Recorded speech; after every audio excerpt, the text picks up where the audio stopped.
11월 첫째 주 주일 대예배 오신 여러분들을 주의 이름으로 축복합니다. 오늘도 우리의 드린 예배를 통해서 주님께서 큰 영광 거두어주시고 또 우리에게는 기쁨과 은혜가 넘치는 귀한 시간 되기를 간절히 소원합니다. 우리 좌우에 계신 분들하고 반갑게 인사 한번 해보겠습니다. 잘 오셨습니다.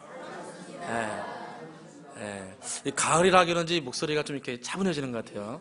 근데 오늘 힘차게 인사해 보겠습니다. 잘 오셨습니다. 갈수록 정말 아름다워지십니다.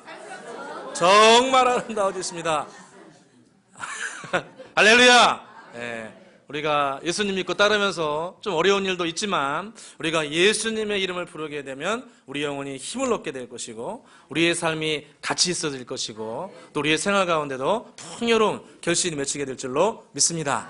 우리가 오늘 계속해서 에베소서 4장 이제 중후반부 말씀을 통해서 함께 은혜를 나누고자 합니다. 사도 바울이 총 6장에 걸쳐서 에베소 성도인들에게 편지를 썼는데 그 1장에서 3장까지의 내용은 뭐냐면은 복음이 무엇인가, 그들이 받은 구원은 무엇인가에 대해서 교리적인 부분을 가르쳐 줬습니다. 법칙이죠. 법칙을 가르쳐 줬는데 사도 바울이 하신 말씀은 우리가 받은 구원이라는 것은 우리가 무엇을 해서 얻은 것이 아니고 삼위일체 하나님께서, 성부 하나님께서 이 땅을 창조하기 전부터 그 전부터 우리를 그리스도 예수 안에서 우리를 택해 주셨고, 할렐루야.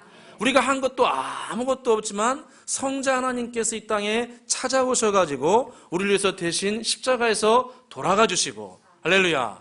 그리고 진리의 영이신 성령께서 우리 가운데 찾아오셔서 내가 죄인됨을 깨달을 수 있도록 은혜를 부어줬다는 겁니다. 그러니까 내가 깨달은 것 같지만 사실은 진리의 영이신 성령께서 우리 가운데 찾아오셔서 나의 죄인됨을 깨닫게 하시고 십자가의 예수 그리스도를 바라볼 수 있도록 은혜를 부어주시는 겁니다. 그래서 우리가 받은 구원은 우리가 무엇을 한 것이 아니고 오직 하나님의 선물이라 이렇게 강조했습니다. 에베소서 2장 8절에 너희는 그 은혜를 인해서 믿음으로 말미암아 구원을 받았나니 이것이 너희에게서 난 것이 아니요 하나님의 선물이라.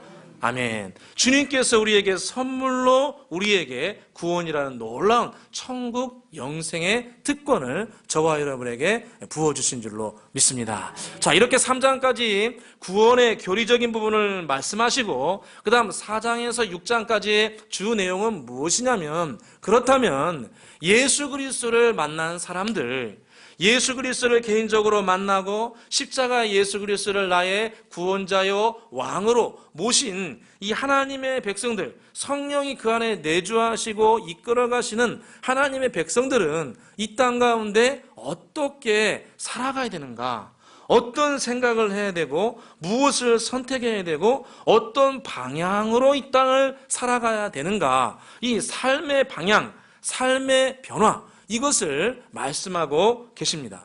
우리 그리스도인들의 신앙은 결국은 삶으로 평가를 받습니다. 그가 예수를 얼마나 오래 믿었느냐, 어느 유명한 교회를 다니느냐, 그의 교회에서의 직분이 무엇이냐, 이것으로 그의 신앙이 판가름 나는 것이 아니고 그의 삶으로 드러난다는 것입니다. 그가 예수를 믿음으로 말미암아 어떤 인격의 변화가 있었고 어떠한 삶의 방향을 가지고 살아가느냐, 십자가 예수를 만났는데 그의 생활이 어떻게 변화되었느냐, 이것으로 우리의 신앙이 하나님 앞에, 사람들 앞에, 교회 앞에 평가를 받게 된다는 것입니다.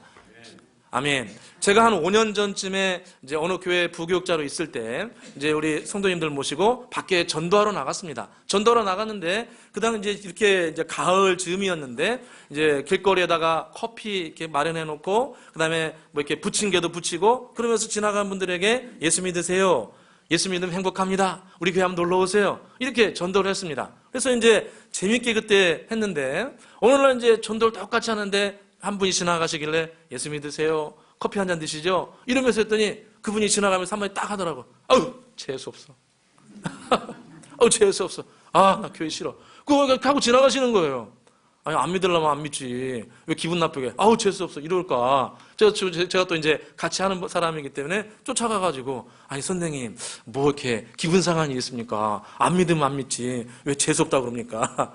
제가 여쭤봤어요. 왜 그러냐고. 그랬더니, 사연이 있대요. 자기를 예전에 그렇게 괴롭히고 자기가 열심히 모았던 그 돈을 이렇게 해가지고 이렇게 해먹은 그분이 누구라고요?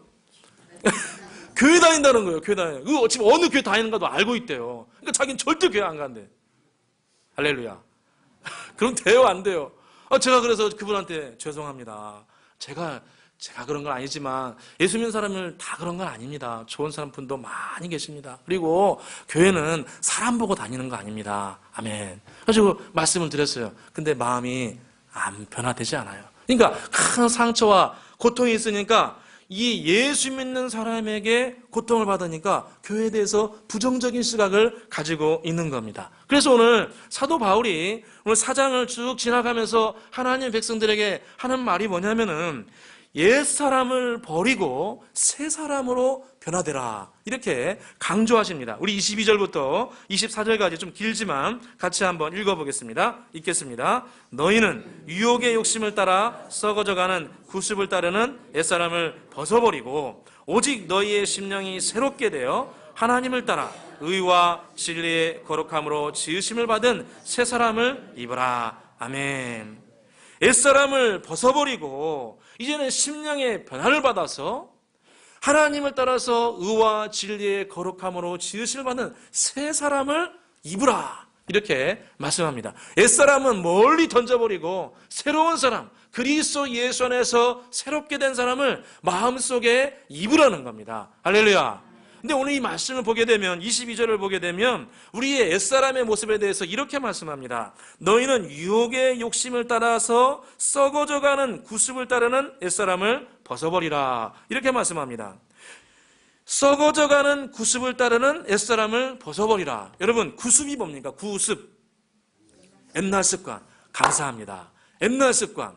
그러니까 예수님 만나기 전에 가졌던 구습, 옛날 습관을, 그것을 좋다고 그냥 가지고 있지 말고 그 구습을 좋지 않은 것은 다 버리라는 겁니다. 할렐루야. 근데 오늘 이 구습을 소개하면서 구습은 어떤 거냐면은 썩어져가는 구습이다, 이렇게 말씀합니다. 유혹의 욕심을 따라서 썩어져가는 구습을 따르는 옛사람을 벗어버리라. 그러니까 예수님 만나기 전에 좋지 않았던 것은 썩어져가는 거라는 겁니다. 내 영혼을 썩어져가게 하고 내 삶을 썩어져가게 하고 우리의 삶과 우리의 가정과 후손들과 나라적으로 보게 되면 나라를 멸망으로 끌고 가는 썩어져가는 구습. 그래서 구습이라는 것은 우리 자신과 우리의 후손과 우리의 가정에 대해서 악영향을 미치고 좋지 않은 일을 만나게 만들고 어려운 일을 만나게 하는 썩어져가는 것이라는 겁니다. 그래서 이 썩어져가는 구습을 뿌리채 뽑아가지고 밖에 던져버리라는 겁니다. 할렐루야. 너희는 유혹을 따라서 썩어져가는 구습을 따르는 옛사람을 벗어버리라. 여러분, 이 말씀을 보게 되면 예수 믿는 사람 안에 구습이 있습니까? 없습니까? 아멘. 예수 믿으면서도 구습은 상당수가 남아 있습니다. 나는 십자가에 돌아가신 예수 그리스도를 나의 구원자로 모십니다. 내 삶 가운데 예수님은 왕이십니다. 내 인생의 미래 여러 가지 결정하는 것도 예수님이 주인이 되셔가지고 나를 이끌어 가십니다. 그걸 우리가 믿어가지고 하나님의 자녀가 되었고 영원한 천국으로 가게 되었습니다. 그런데 그럼에도 불구하고 우리 내면 깊은 곳에는 애습관을 따라가서 유혹의 욕심을 즐기려고 하는 구습, 그 구습이 우리 내면 깊은 곳에 믿는 자 안에도 남아 있다는 겁니다. 여러분, 야곱을 보시기 바랍니다. 야곱은 믿는 가문에서 태어났습니다. 아주 혈통적으로 우수한 가문에 태어났습니다. 아브라함의 손자요 이삭의 아들이었습니다. 이삭과 그의 어머니 리브가가 어렸을 때부터 신앙으로 교육을 시켰을 것입니다. 우리는 하나님께서 특별히 택한 민족이다. 우리 할아버지 아브라함에게 여호와께서 약속해 주셨다. 내가 너로 큰 민족을 이루고 내게 복을 주어 내 이름을 창대하게 하리니 너는 복의 근원이 될지라. 이 축복의 말씀이 우리 가문의 말씀이고 우리의 먼 큰 민족을 이루게 될 우리 민족에 대한 여호와 하나님의 약속이다. 내가 모리아산에서 내 아버지가 나를 번제로 바칠 때 여호와께서 우리에게 약속해 주셨다. 내가 메시아를 네 후손 가운데 주리라. 할렐루야. 이것을 어렸을 때부터 귀에 못이 박도록 듣고 자란 사람이 누굽니까? 야곱입니다. 그 야곱인데 신앙으로 굉장히 훌륭하게 자랐는데 야곱에게는 끝까지 버리지 못하는 하나가 있었습니다. 그것은 뭐냐면은 형 예서의 장자권을 내가 반드시 빼앗으리라. 장자는 갑절에 몇 갑절의 축복을 받기 때문에 내 형의 장자권을 내가 반드시 나에게 가져오리라. 이렇게 마음속에 생각했던 겁니다. 여러분 성경을 잘 보게 되면 야곱에게 대해서 주님께서 예언해 주신 것이 있습니다. 그 예언은 뭐냐면은 큰 자가 작은 자를 섬기리라. 그 어머니 리브가에게 예언의 말씀을 주셨습니다. 무슨 말씀입니까? 큰 자가 작은 자를 섬기리라. 장자가 차남을 섬기게 된다는 겁니다. 이것을 태어나기 전부터 예언으로 받았습니다. 야곱이 들었을까요? 안 들었을까요? 안 들었어요? 야곱이 그의 어머니에게 들었을까요? 안 들었을까요? 들었지요. 어머니가 신앙교육을 시켰는데 안 들었겠습니까? 야, 하나님께서 예언해 주셨는데 큰 자가 작은 자를 섬기라고 약속해 주셨다. 너는 큰 사람 될 것이다. 이렇게 많이 들었을 겁니다. 그럼에도 불구하고 야곱이 어떻게 합니까? 그럼에도 불구하고 형을 속이고 아버지를 속여가지고 장자권을 싹 다 뺏어갑니다. 속여서 빼앗습니다. 근데 성경을 잘 보시기 바랍니다. 거짓말해가지고 속여서 빼앗았는데 그의 인생 중후반부터 어떤 일이 생깁니까? 성경에 보니까 20년 동안 삼촌 라반에게 가가지고 거기서 종살이하며 삽니다. 여러분 우리 그런 속담 있죠? 뛰는 놈 위에 무슨 놈이 있다고요? 나는 놈이 있고 나는 놈 위에 뭐는 놈이 있다고요? 붙어 다니는 놈이 됩니다. 뛰는 놈 위에 나는 놈이 있고 나는 놈 위에 붙어 다니는 놈이 있대요. 여러분 야곱이 거짓말을 잘하는데 삼촌 라반에 비하면 아무것도 아닙니다. 삼촌 라반이 딸을 두 명 가지고 어떻게 이렇게 속여가지고 이 자기 조카를 갖다가 20년 동안 자기 아버지한테 양치는 걸 잘 배웠으니까 양치는 기술을 갖다가 써먹으려고 20년 동안 종살이를 시키고 성경에 보니까 품삯도 10번이나 바꿉니다. 거짓의 달인입니다. 달인. 연봉 협상 조장하면 다 망해요. 이 사람하고 때문에. 가지고 이 라반이 연봉 조정할 때 다 속여가지고 10번을 갖다가 속입니다. 그러니까 야곱이 형을 속이고 아버지를 속였는데 똑같이 당해가지고 자기 삼촌한테 20년 동안 속임당하고 나중에 성경을 잘 보게 되면은 자기 아들들한테도 속임당해가지고 자기가 정말 사랑하는 요셉이 죽었다고 거짓말로 소식을 듣습니다. 그래가지고 더 비운의 삶을 살게 됩니다. 여러분 야곱이 예수님 믿는 사람이었습니까? 안 믿는 사람이었습니까? 믿는 사람이었습니다. 믿는 사람임에도 불구하고 구습이 그대로 남아있어가지고 썩어져 가게 하는 이런 영향력을 받게 한다는 겁니다. 그래서 구습을 따르게 되면 썩어져 간다고 성경은 경고합니다. 썩어져 가는 구습을 따르는 옛사람을 벗어버리라는 겁니다. 이 썩어져가는 구습을 따르게 되면은 우리의 시간을 낭비하게 되고 우리의 인생을 낭비하게 되고 우리의 재정을 낭비하게 되고 우리의 재능과 은사와 능력까지도 낭비하고 헛된 데 쓰임받게 됩니다. 그래서 오늘 성경에 25절 이하에 보니까 우리가 끊어야 될 구습을 성경이 소개하고 있습니다. 25절을 같이 한번 읽어보겠습니다. 25절 읽어보겠습니다. 그런즉 거짓을 버리고 각각 그 이웃과 더불어 참된 것을 말하라. 이는 우리가 서로 지체가 됨이니라. 아멘. 예수 그리스도 안에서 서로 지체로 부름받았고 하나가 되었으면 거짓말하지 말라는 겁니다. 우리는 절대로 거짓말하면 안 됩니다. 이익을 따라서 이런 말하고 저런 말하고 이 사람 앞에서는 이것이 맞다고 하고 저 사람 앞에서는 저것이 맞다고 하고 나의 이익을 위해서 사람들 앞에 거짓을 함부로 하면 절대로 안 됩니다. 예수님이 뭐라고 말씀하셨습니까? 마태복음 5장 30절에 너희 말은 예수님이 직접 하신 말씀입니다. 오직 너희 말은 옳다 옳다 아니다 아니다 하라. 이에서 지나는 것은 악이니라. 이렇게 경고하였습니다. 옳은 것을 옳다고 이야기하고 아닌 것은 아니라고 이야기하라는 겁니다. 옳지 않은 것을 옳다고 하고 아닌 것을 옳다고 하는 것은 범죄 행위라고 주님께서 경고하였습니다. 그래서 이 사람 앞에서는 이것이 옳다고 하고 저 사람 앞에서는 저것이 옳다고 하고 사람들의 약점을 갖다가 사람들한테 이야기하는 것은 절대로 성경이 원하는 삶이 아닙니다. 우리 좌우에 계신 분하고 인사하겠습니다. 거짓말하지 맙시다. 거짓말하지 맙시다. 아멘. 거짓말하면 안 됩니다. 두 번째로 주님이 경고하신 것은 분을 내지 말라고 말합니다. 25절 같이 한번 26절 같이 한번 읽어보겠습니다. 26절입니다. 분을 내어도 죄를 짓지 말며 해가 지도록 분을 뿜지 말라. 아멘.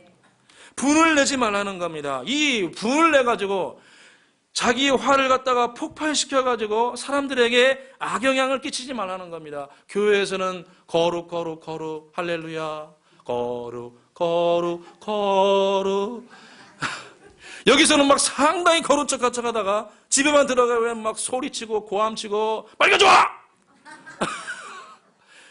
내 친정 얘기했지? 뭐 이렇게 해가지고 막 자녀들을 윽박지르고. 누가 그럽니까? 우리 집에, 우리 중에. 제가 그랬습니다.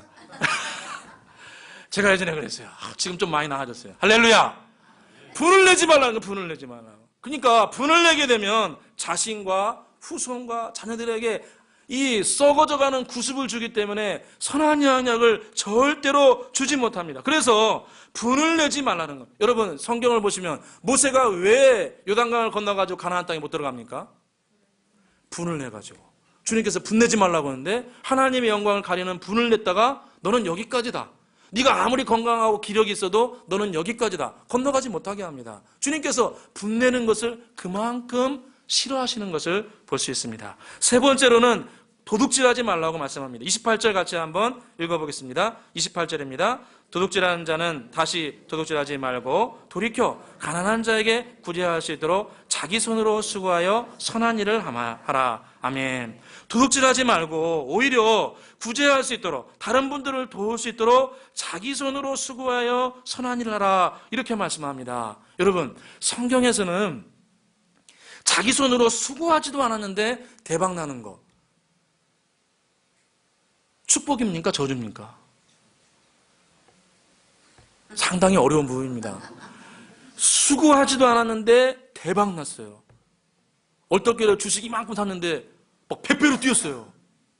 이거 축복입니까? 저주입니까? 성경대로 해석하면은 성경은 자기 손으로 수고해서 거두라 이렇게 말씀합니다. 할렐루야. 목사님